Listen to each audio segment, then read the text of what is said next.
नमस्कार मंडळी, आपणा सर्वांचं पुन्हा एकदा स्वागत करतो एक नवीन ब्लॉगमध्ये। सर्वांना शुभ सकाळ। मी आहे ठाण्यामध्ये आणि मी आलेलो आहे आता इस्कॉन टेम्पल बघण्यासाठी। ठाण्यामध्ये एक नवीन इस्कॉन टेम्पल सुरू करण्यात आलेलं आहे, ज्या मंदिराचं नाव आहे श्री श्री राधा गोविंद देव।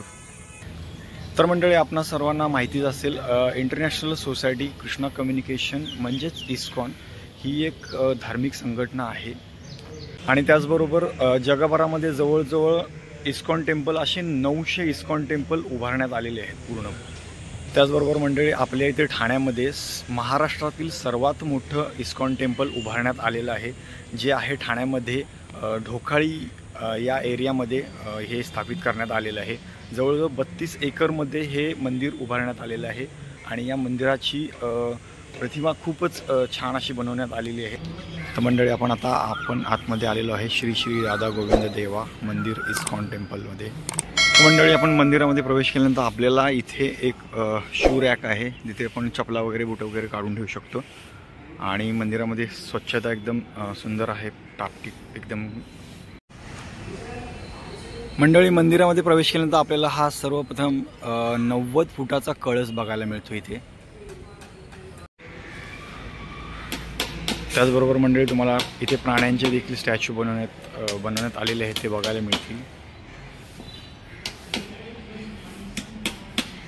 बघू शकता मंडळी, इथे हत्ती महाराज बनवलेले आहेत।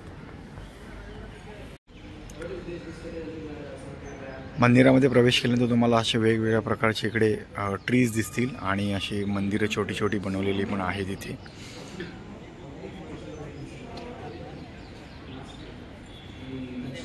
भोलेनाथ मंदिर देखील बनवलेलं आहे, असे छोटे छोटे मंदिर इथे तुम्हाला दिसतील। त्याचबरोबर मंडळी, इथे बाहेर तुम्हाला असे मोर वगैरे असे बनवलेले आहेत कलरफुल, ते देखील बघायला मिळतील इथे।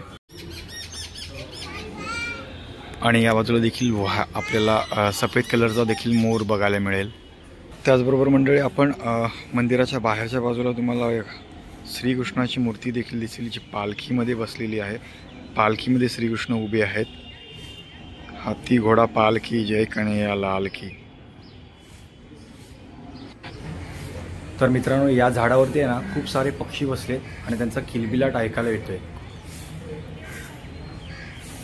तर मंडळी, ठाणे स्टेशनपासून अर्ध्या तासाच्या अंतरावरती कोलशेत येथे ढोकाळी येथे बनवण्यात आलेले आहे हे पिरामल वैकुंठ आणि पिरामिड वैकुंठ सोसायटीमध्ये इस्कॉन टेम्पल।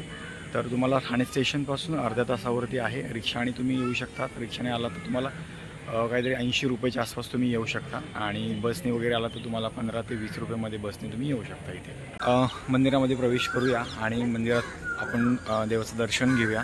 श्री श्री राधा गोविंद देव। आपण शिड्या चढून वरती गेल्यानंतर आपल्याला दर्शन दिसते आणि त्याचबरोबर सिनियर सिटीजनसाठी इकडे लिफ्टची सुविधा देखील उपलब्ध केलेली आहे।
तर मित्रांनो, आता तुम्ही पाहिलं असेल आपल्याला छानपैकी दर्शन मिळालं आणि आता आपण पूर्ण मंदिराचा परिसर एक्सप्लोर करूया. तर मंडळी, राजस्थानच्या भरतपूर येथील बन्सी बहारपूर येथून मिळवलेल्या गुलाबी वाळूच्या दगडांपासून अत्यंत सुंदर अशी ही कलाकृती त्यांनी बनवलेली आहे. तर मंडळी, तुम्ही आता बघत असाल हे जे मंदिराचे खांब आहेत ते जवळजवळ हे खांब 18 खांब असे बांधण्यात आलेले आहेत आणि या खांबावरती देखील अशी नक्षीदार कलाकृती केलेली आहे. शिल्पशास्त्र आणि वास्तुशास्त्र या तत्वांनी मंदिराची निर्मिती केलेली आहे.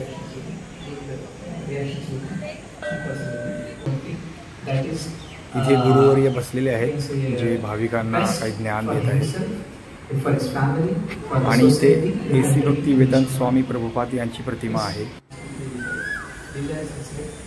तर मंडळी, या मंदिराचे कोरीवकाम अत्यंत बारकाईने असे केलेले आहे.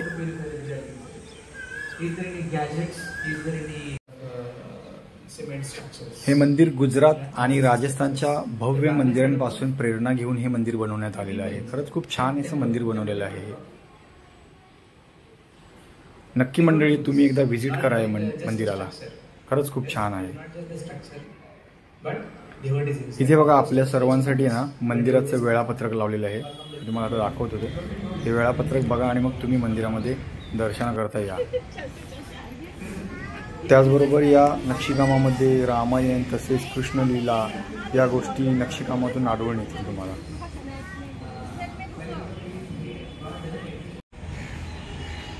मंडळी बघू शकता, या बाजूला देखील ते रथ आहे आणि या रथावरती श्रीकृष्णाची मूर्ती बनवण्यात आलेली आहे.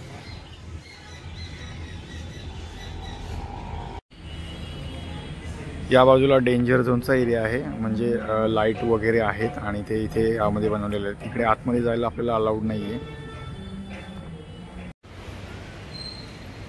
तर मंडळी, हे नक्षीकाम खरंच खूप छान असं बनवण्यात आलेलं आहे आणि बघू शकता तुम्ही, हे खूप छान असं कोरीवकाम केलेलं आहे यावरती. त्याचबरोबर मंडळी, इथे तुम्हाला इस्कॉनमधील गुरुवर्य मंडळी तुम्हाला दिसतील इथे भजन वगैरे करताना.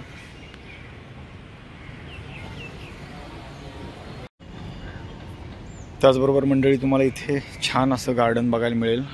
रंगीबेरंगी झाडं आहेत तिकडे आणि रंगीबेरंगी फुलांचे ट्रीज लावण्यात आलेले आहेत. चला तर मंडळी, भेटू आपण पुढच्या व्हिडिओमध्ये. तोपर्यंत चॅनलला लाईक करा, शेअर करा आणि सबस्क्राईब करा विसरू नका. मंडळी, लास्ट व्हिडिओमध्ये तुम्ही नमो ग्रँड सेंट्रल पार्क मी व्हिडिओ शेअर केला होता. त्या व्हिडिओला तुम्ही खूपच छान प्रतिसाद दिला. त्याबद्दल तुमचं सर्वांचं आभार मानतो आणि या व्हिडिओला मी इथेच थांबवतो आणि तुमची रजा घेतो. तोपर्यंत भेटू पुढच्या व्हिडिओमध्ये. तोपर्यंत चॅनलला लाईक करा, शेअर करा आणि सबस्क्राईब करा विसरू नका. धन्यवाद मंडळी.